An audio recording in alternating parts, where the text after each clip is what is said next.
こんにちは、ピコリフィです。朝夕の空気が少しひんやりして、お散歩が気持ちいい季節になってきましたね。この夏はお外を控えていた子も、いよいよお出かけシーズン。今日は、小さな家族用の水引きチャームの付け方をご紹介します。チャームはクリップ式。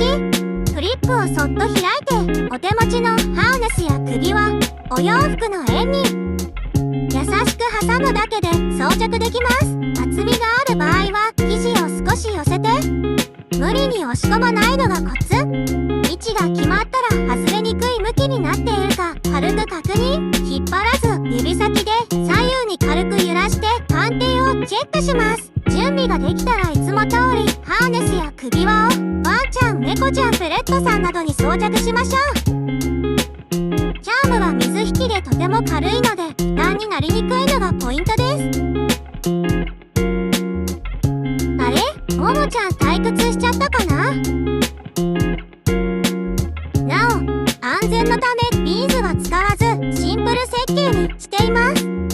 飾り用途として目の届く範囲でお楽しみください。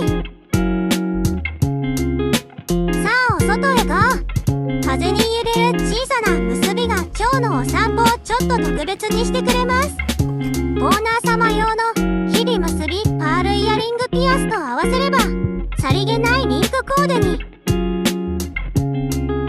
ご試食と一緒に季節のお出かけを楽しんでくださいね。ご視聴ありがとうございました。